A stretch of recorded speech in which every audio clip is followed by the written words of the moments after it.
ನಮಸ್ಕಾರ. ಇಂದಿನ ಸಂಚಿಕೆಯಲ್ಲಿ ನಾವು ಮೆಚೂರ್ಡ್ ಸ್ಕಿನ್ ಬಗ್ಗೆ ಮಾತಾಡ್ತಾ ಹೋಗೋಣ. ಇವಾಗ ಈ 40 ಅಥವಾ 35ರಿಂದ 40 ದಾಟಿರೋರಲ್ಲಿ ನಾವು ತುಂಬ ಮೆಲಸ್ಮಾ ಅಥವಾ ಪಿಗ್ಮೆಂಟೇಷನ್ ಅಥವಾ ಅನ್ಇವನ್ ಸ್ಕಿನ್ ಟೋನ್ನ ನೋಡ್ತಾ ಇರ್ತೀವಿ. ಸೊ ಇದರಿಂದ ತುಂಬ ಹಿಂಸೆ ಪಡ್ತಾ ಇರ್ತಾರೆ. ಏಕೆಂದರೆ ಏನೇ ಮೇಕಪ್ ಮಾಡಿಕೊಂಡ್ರು ಅದು ಕಾಣಿಸ್ತಾನೆ ಇರುತ್ತೆ. ಇಲ್ಲ ಯಾವಾಗಲೂ ನಾವು ಕನ್ಸೀಲರ್ ಹಾಕ್ಕೊಂಡು ನಾವು ಮೇಕಪ್ ಮಾಡ್ಕೊಳಕ್ಕಾಗಲ್ಲ, ಇದು ಬಂದುಬಿಟ್ಟಿದೆ, ಹೇಗೆ ಹೋಗೋದು ಅಂತ ತುಂಬ ಹಿಂಸೆ ಪಡ್ತಾ ಇರ್ತಾರೆ. ಸೊ ಈ ಮೆಚೂರ್ಡ್ ಸ್ಕಿನ್ನಲ್ಲಿ ಅಥವಾ ಈ ಮೆನೋಪಾಸ್ ಟೈಮಲ್ಲಿ ಈ ಹೆಣ್ಮಕ್ಳಿಗೆ ಇದು ತುಂಬ ಕಾಮನ್ ಆಗಿಬಿಟ್ಟಿದೆ ಇವಾಗ. ಸೊ ಅದಕ್ಕಾಗಿ ಏನು ಮನೆಮದ್ದನ್ನು ಯೂಸ್ ಮಾಡ್ಬೋದು ಅಂತ ನೋಡೋಣ. ಸೊ ವಯಸ್ಸು ಆಗ್ತಾ ಆಗ್ತಾ ನಮ್ಮ ಸ್ಕಿನ್ನಲ್ಲಿರುವಂಥ ಕೊಲಾಜನ್ ಆಗಲಿ ಅಥವಾ ಮೆಲೋನಿನ್ ಆಗಲಿ ಕಡಿಮೆ ಆಗ್ತಾ ಹೋಗುತ್ತೆ.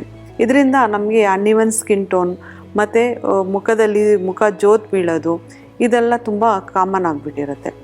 ಇದಕ್ಕಾಗಿ ನಾನಿವಾಗ ಒಂದು ಮನೆಯಲ್ಲೇ ಮಾಡ್ಕೊಳ್ಳುವಂಥ ಒಂದು ಕ್ರೀಮ್ ಹೇಳ್ತೀನಿ. ಅದು ಏನಂದರೆ ಅಕ್ಕಿ ತೊಳೆದ ನೀರು ನಿಮ್ಮ ಹತ್ರ ಬರುತ್ತೆ. ಸೊ ಅದು ಹೇಗಿದ್ರೂ ಅಡುಗೆ ಮನೆಯಲ್ಲಿ ನಿಮ್ಗೆ ಸುಲಭವಾಗಿ ಸಿಗುವಂಥ ವಸ್ತು. ಅಕ್ಕಿ ತೊಳೆದ ನೀರು ಮತ್ತು ಮನೇಲಿ ರೆಡಿ ಮಾಡಿರುವಂಥ ತುಪ್ಪ ಮತ್ತು ಇದಕ್ಕೆ ಸ್ವಲ್ಪ ರೋಸ್ ವಾಟರು ಮತ್ತು ವಿಟಮಿನ್ ಇ ಆಯಿಲು ಇದಿಷ್ಟನ್ನು ಚೆನ್ನಾಗಿ ಮಿಕ್ಸ್ ಮಾಡಿ ಒಂದು ಪೇಸ್ಟ್ ಬರೋ ಥರ ರೆಡಿ ಮಾಡ್ಕೊಳ್ಬೇಕು. ಸೊ ಇದನ್ನು ನೀವು ಡೈಲಿ ಬೆಳಗ್ಗೆ ಮತ್ತು ರಾತ್ರಿ ಮಲಗುವಾಗ ಇದನ್ನು ಹಚ್ತಾ ಬಂದರೆ ಮುಖದಲ್ಲಿರುವ ಬ್ಲೆಮಿಷಸ್ ಆಗಲಿ ಕಲೆಗಳಾಗಲಿ ಕಡಿಮೆ ಆಗ್ತಾ ಹೋಗುತ್ತೆ. ಮತ್ತು ಇನ್ನೊಂದು ಸ್ಪಿರುಲಿನಾ ಅಂತ ಸಿಗುತ್ತೆ. ಅಂದರೆ ಇದು ಆಲ್ಗೆ, ಇದು ನಿಮ್ಮ ಅಮೆಝಾನಲ್ಲೆಲ್ಲ ತುಂಬ ಈಸಿಯಾಗಿ ಸಿಗುತ್ತೆ. ಇದನ್ನು ನೀವು ತೊಗೊಂಬಂದು ಅದು ಪೌಡ್ರ್ ರೂಪದಲ್ಲೇ ಸಿಗುತ್ತೆ, ಇಲ್ಲ ಕ್ಯಾಪ್ಸುಲ್ ರೂಪದಲ್ಲಿ ಸಿಗುತ್ತೆ. ಸ್ಪೈರೋಲಿನಾ ಅಂತ ಹೇಳ್ತಾರೆ ಇದನ್ನು ನೀವು ತೊಗೊಂಬಂದು ಕರ್ಡ್ ಅಥವಾ ರೋಸ್ ವಾಟರಲ್ಲಿ ಮಿಕ್ಸ್ ಮಾಡಿ ಡೈಲಿ ಹಚ್ತಾ ಬಂದರೆ ನಮ್ಮ ಮುಖದಲ್ಲಿ ಕೊಲಾಜನ್ ಮತ್ತು ಮೆಲೋನಿನ್ ಇನ್ಕ್ರೀಸ್ ಆಗಿ ಮುಖ ಒಳ್ಳೆ ಗ್ಲೋ ಬರುತ್ತೆ. ಮತ್ತು ಈ ಪಿಗ್ಮೆಂಟೇಷನ್ ಮೆಲಸ್ಮಾ ಏನಿದೆ ಇದೆಲ್ಲ ನಿಮಗೆ ಕಡಿಮೆ ಆಗ್ತಾ ಹೋಗುತ್ತೆ. ಮತ್ತು ಇನ್ನೊಂದು, ತುಂಬ ನನ್ನ ಮುಖ ಸ್ಯಾಗಿ ಆಗ್ತಾಯಿದೆ, ಏನೇ ನಾನು ಮಾಡಿಕೊಂಡ್ರೂ ತುಂಬ ನನ್ನ ಮುಖನ ಮುಚ್ಚಿಡೋಕ್ಕಾಗ್ತಾಯಿಲ್ಲ, ಮುಖದಲ್ಲಿ ತುಂಬ ವ್ರಿಂಕಲ್ಸ್ ಬರ್ತಾಯಿದೆ ಅಂತ ಹೇಳಿದ್ರೆ ಇದಕ್ಕೆ ಇನ್ನೊಂದು ಮದ್ದು ಏನಂದರೆ, ಫಸ್ಟ್ ನಾವು ಈಗ ಲಿಂಫ್ಯಾಟಿಕ್ ಮಸಾಜ್ ಅಂತ ನಾನೇನು ಹೇಳಿದೆ, ಈ ವಿಟಮಿನ್ ಇ ಆಯಿಲ್ ಹಾಕ್ಕೊಂಡು ಅಥವಾ ಕ್ಯಾಸ್ಟರ್ ಆಯಿಲ್ ಹಾಕ್ಕೊಂಡು ಇದನ್ನು ನಾವು ಡೈಲಿ ನಾವು ಮಾಡ್ತಾ ಬಂದಾಗ ಅಪ್ಲಿಫ್ಟ್ಮೆಂಟ್ ಅಂದರೆ ಮುಖ ನಾವು ಅಪ್ಲಿಫ್ಟ್ಮೆಂಟಾಗಿ ನಾವು ಫೇಶಿಯಲ್ ಟೈಪ್ ಮಾಡಿಕೊಂಡಾಗ ಮುಖ ಸ್ವಲ್ಪ ತುಂಬ ಸ್ಟಿಫ್ನೆಸ್ ಬರುತ್ತೆ. ಇದ್ರ ಜೊತೆಗೆ ಒಂದು ಮಿಕ್ಸಿಗೆ ಒಂದು ಎಳ್ಳು, 1 ಸ್ಪೂನ್ ಎಳ್ಳು ಮತ್ತು ಒಂದು ಕಡಲೆಕಾಯಿ ಬೀಜ ಮತ್ತು ಇದಕ್ಕೆ ಒಂದು ಲೆಕೊರೈಸ್ ಪೌಡರ್, ಇದು ಇಷ್ಟನ್ನು ನಾವು ಮಿಕ್ಸ್ ಮಾಡಿ ಇದನ್ನು ಒಂದು ಸ್ವಲ್ಪ ಅರಿಶಿನ ಮಾಡಿ ಇದನ್ನು ಒಂದು ಪುಡಿಯಾಗಿ ರೆಡಿ ಮಾಡಿಟ್ಕೋಬೇಕು. ಮತ್ತು ಸ್ವಲ್ಪ ಆಲ್ಮಂಡ್ ಅಂದರೆ ಬಿಳಿ ಎಳ್ಳು, ಕಡಲೆಕಾಯಿ ಬೀಜ, ಆಲ್ಮಂಡ್ಸು ಮತ್ತು ಸ್ವಲ್ಪ ಅರಿಶಿನ ಇದಿಷ್ಟನ್ನು ನಾವು ಮಿಕ್ಸ್ ಮಾಡಿಕೊಂಡು ಮಿಕ್ಸಿಲಿ ಪೌಡ್ರ್ ಮಾಡಿಟ್ಕೊಂಡು ರೆಡಿ ಮಾಡಿಟ್ಕೊಂಡು ಅದಕ್ಕೆ ನಾವು ನಮ್ಮ ಮುಖದ ಅನುಗುಣವಾಗಿ, ಅಂದರೆ ಇವಾಗ ನಮ್ಮ ಸ್ಕಿನ್ ಹೇಗಿರುತ್ತೆ, ಆಯಿಲ್ ಆಗಿದ್ದರೆ ಅದಕ್ಕೆ ಮೊಸರು ಹಾಕ್ಕೊಳ್ಳಿ, ಇಲ್ಲ ಡ್ರೈ ಸ್ಕಿನ್ ಆಗಿದ್ದರೆ ಹಸಿ ಹಾಲು ಹಾಕ್ಕೊಳ್ಳಿ.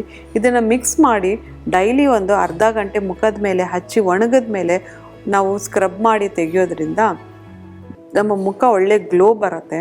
ಮತ್ತು ಈ ಮೆಲಸ್ಮಾ, ಪಿಂಪಲ್ಸ್ ಅಥವಾ ವಯಸ್ಸಾದ ಮೇಲೆ ಬರುವಂಥ ಈ ಪಿಗ್ಮೆಂಟೇಷನ್ಸು ಅಥವಾ ಈ ಡೆಡ್ ಸೆಲ್ಸ್ ಏನಿರುತ್ತೆ ಇದೆಲ್ಲ ನಮಗೆ ಕಡಿಮೆ ಆಗ್ತಾ ಹೋಗುತ್ತೆ.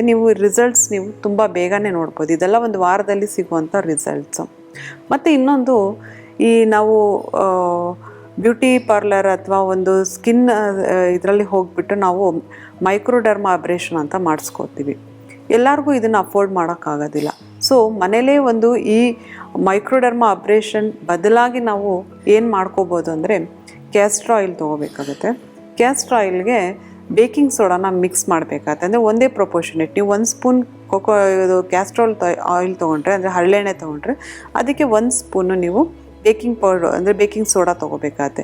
ಇವೆರಡನ್ನೂ ಚೆನ್ನಾಗಿ ಮಿಕ್ಸ್ ಮಾಡಿ ನಮ್ಮ ಮುಖದ ಮೇಲೆ ಸ್ವಲ್ಪ ಚೆನ್ನಾಗಿ ಮಸಾಜ್ ಮಾಡ್ಕೋಬೇಕಾಗತ್ತೆ.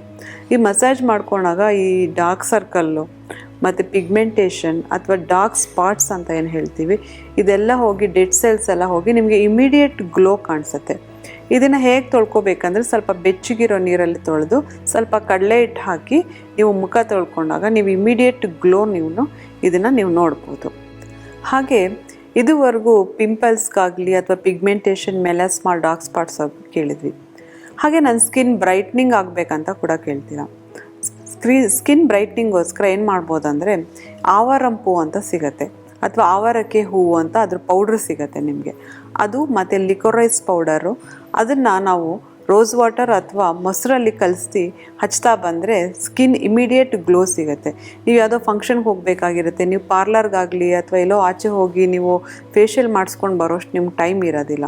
ಸೊ ಇದನ್ನು ನೀವು ಒಂದು 2 ದಿನ ಹಿಂದೆಯಿಂದನೇ ನೀವು ಮಾಡ್ತಾ ಬಂದರೆ ಇಮಿಡಿಯೇಟ್ ಗ್ಲೋನ ನಿಮಗೆ ಕಾಣ್ಬೋದು. ಮತ್ತು ನೀವು ಫ್ಲ್ಯಾಕ್ಸ್ ಸೀಡ್ ಬಗ್ಗೆ ಕೇಳೇ ಇರ್ತೀರ, ಶಿಯಾ ಸೀಡ್ ಬಗ್ಗೆ ಕೇಳೇ ಇರ್ತೀರ. ಸೊ ಇದ್ರ ಸೇವನೆ ಮಾಡೋದ್ರಿಂದ ಸ್ಕಿನ್ ಮತ್ತು ಹೇರ್ಗೆ ತುಂಬಾ ಹೆಲ್ಪ್ಫುಲ್ ಆಗಿರುತ್ತೆ. ನಿಮ್ಮ ಸ್ಕಿನ್ ಕೂಡ ಕೊಲಾಜನ್ ಬೂಸ್ಟ್ ಆಗುತ್ತೆ, ಎಲಾಸ್ಟಿಸಿಟಿ ಬರುತ್ತೆ, ಮತ್ತು ಒಳ್ಳೆ ಗ್ಲೋ ಕೂಡ ಬರೋದಕ್ಕೆ ಹೆಲ್ಪ್ ಆಗುತ್ತೆ. ಸೊ ನಮ್ಮ ಡೈಲಿ ಫುಡ್ ಇಂಟೇಕಲ್ಲಿ ನಾವು ಫ್ಲ್ಯಾಕ್ಸ್ ಸೀಡ್ ಮತ್ತು ಶಿಯಾ ಸೀಡ್ಸ್ನ ಸೇರಿಸೋದು ತುಂಬ ಒಳ್ಳೆಯದು. ಫ್ಲ್ಯಾಕ್ಸ್ ಸೀಡ್ನ ನೀವು ಏನು ಹುರಿಬೇಕಾಗಿಲ್ಲ, ನೀವು ಅಂಗಡಿಯಿಂದ ಸ್ಟೋರಿಂದ ತಂದು ಸ್ವಲ್ಪ ಬಿಸಿಲಿಗೆ ಹಾಕಿ ಅದನ್ನು ಮಿಕ್ಸಿಲಿ ಪುಡಿ ಮಾಡಿ ಡೈಲಿ ಬಿಸಿನೀರಲ್ಲಿ ಬೆಳಗ್ಗೆ ಒಂದು ಟೈಮ್ ನೈಟ್ ಒಂದು ಟೈಮ್ ತೊಗೊಂಡ್ರೆ ಸಾಕು. ಶಿಯಾ ಸೀಡ್ ಕೂಡ ನೀವು ರಾತ್ರಿ ನೆನೆಸಿ ಇದನ್ನು ಬೆಳಗ್ಗೆ ನಿಂಬೆಹಣ್ಣು ಜೊತೆ ತೊಗೊಳೋದ್ರಿಂದ ಬಾಡಿ ವೆಯ್ಟ್ ಕೂಡ ಕಡಿಮೆ ಆಗುತ್ತೆ ಮತ್ತು ಸ್ಕಿನ್ ಕೂಡ ತುಂಬ ಗ್ಲೋ ಬರುತ್ತೆ.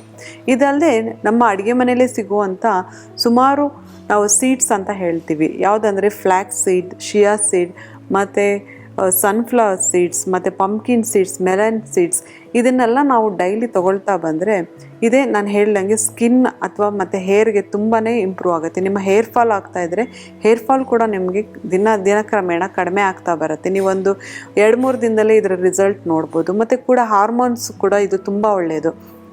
ಹೆಣ್ಮಕ್ಳಿಗೆ ಹಾರ್ಮೋನ್ಸ್ ಇಂಬ್ಯಾಲೆನ್ಸ್ ಇವಾಗ ತುಂಬ ಕಾಮನ್ ಆಗಿಬಿಟ್ಟಿದೆ. ಸೊ ಈ ಒಂದು ಬೀಜಗಳನ್ನ ನಾವು ಹುರಿದು ಪುಡಿ ಮಾಡಿ ಇಟ್ಕೊಂಡು ಡೈಲಿ ತಗೊಳ್ಳೋದ್ರಿಂದ ಇದು ಒಳ್ಳೆ ಕೊಲಾಜನ್ ನಮಗೆ ಬೂಸ್ಟ್ ಮಾಡುತ್ತೆ, ಮತ್ತು ನಮಗೆ ಆರೋಗ್ಯ ಕೂಡ ಹೆಲ್ಪ್ ಮಾಡುತ್ತೆ. ಮತ್ತು ಇದನ್ನು ನಾವು ಸಲಾಡ್ಸ್ ಜೊತೆ ಆಗಲಿ ಅಥವಾ ಹಾಗೆ ಹಾಲಿನ ಜೊತೆ ಆಗಲಿ ಅಥವಾ ನೀರಿನ ಜೊತೆ ಆಗಲಿ ನಾವು ತಗೋತಾ ಬಂದರೆ ಇದು ದೇಹದ ಮೇಲೆ ತುಂಬ ಒಳ್ಳೆ ಪರಿಣಾಮ ಬೀರಿ ನಿಮಗೆ ಒಳ್ಳೆ ರಿಸಲ್ಟ್ನ ಕೊಡ್ತಾ ಬರುತ್ತೆ. ನೋಡಿದ್ರಲ್ಲ ವೀಕ್ಷಕರೇ, ಇದುವರೆಗೂ ಬಾಡಿ, ಸ್ಕಿನ್, ಹೇರ್ ಹೇಗೆ ನಾವು ಮನೇಲೇ ಕೇರ್ ಮಾಡ್ಕೋಬೋದು ಅನ್ನೋದನ್ನ ಇದುವರೆಗೂ ತಿಳ್ಕೊಂಡ್ರಿ.